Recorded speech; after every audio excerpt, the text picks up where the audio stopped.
नमस्कार मंडळी, श्री स्वामी समर्थ. माझ्या जस्ट नेहाज डेली ब्लॉग मध्ये तुमचं सगळ्यांचं स्वागत. आत्या, काय बनवलंयस आज जेवायला? खूप मस्त वास येतोय. म्हणून आलीस ना किचन मध्ये लंबाड. सुरमई? अरे सुरमईच आहे व्हेज. ओके, सुरणाचे काप हे बघ कसे दिसताय. मस्त. हा, याची रेसिपी? याची रेसिपी मी तुला इथे सांगणार नाही. मग हे पाहण्यासाठी तुला माझा उद्याचा युट्यूबचा व्हिडिओ बघावा लागेल. उद्या व्हिडिओ मध्ये बघशीलच, पण आता हे आत्ता आधी खाऊन बघ कसं झालंय. तुम्हाला भाजी खायला होत नाही ना, म्हणून हे आईला असं करावं लागतं. ओके. हे बघ कसं आहे. मस्त, एकदम मस्त. Very good. हे असं तुम्ही पण शिकायचंय हा? हो.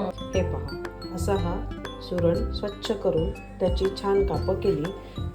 आज आपण बघणार आहोत सुरणाची कापं. ही फ्राय करण्यासाठी तयार करते. याच्यात ही अशी मी कापं व्यवस्थित अशी कापं करून घेतली सुरणाची, आणि याच्यात कोकम घातलाय आणि मीठ घातलंय, आणि आता हे उकळायला ठेवलंय. हे पहा, ही अशी सुरणाची कापं आता उकळलेली आहे.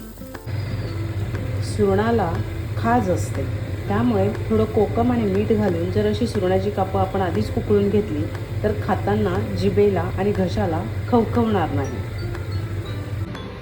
ही उकळलेली कापं आता आपण चाळणीवर गाळून घेतलेली आहे, म्हणजे पाणी इथे खाली राहिलं आणि हे वरती. आता ही थोडी थंड होऊ देत, मग आपण ह्यांना फ्राय करूया. मी ही कापं मॅरिनेशन करण्यासाठी लाल तिखट, हळद, जिरेपूड, धणेपूड, मीठ हे असं सगळं टाकलेलं आहे. आणि आता ही कापं मी अशी मॅरिनेट करून घेते. मी आता याच्यातून कोकम काढून टाकलेलं आहे, नाहीतर खूप आंबट लागेल म्हणून.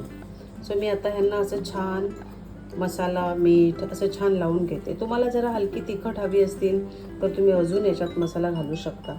आम्ही थोडं तिखट कमी खातो म्हणून थोडं कमी लाल मसाला घातला आहे. हे पहा, ही अशी खूप छान मॅरिनेट करून मी ठेवलेली आहे.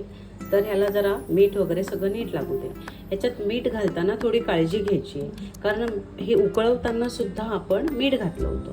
त्यामुळे आता पुन्हा जेव्हा मॅरिनेशन करणार त्यावेळेला मीठ थोडं कमी घालायचं आहे, नाहीतर ते खारट होईल. सो हे मिठाचं प्रमाण नेहमी व्यवस्थितच ठेवावं.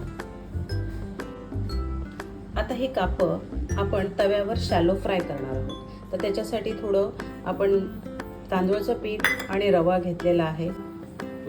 ही चांगली आता 10 मिनिटं मॅरिनेट झालेली कापं मी अशी ही बुडवणार आणि एक एक करून अशी तव्यावर या तेलामध्ये अशी लावणार. हे ही कापं ज्यावेळेला मी कोकम आणि मीठ घालून ज्यावेळेला पाण्यात उकळून घेतली त्यावेळेला ती खूप नाही उकळली. एकदम ते बघा अशी थोडी ताट येते, अशी ताट ठेवायची, नाही तर ती एकदम मऊ पडून जातं. आणि आता इथे आपण फ्राय करतोय तर ते छान फ्राय होतील आणि मस्त कुरकुरीत होतील. तर ही आहेत सुरणाची कापं.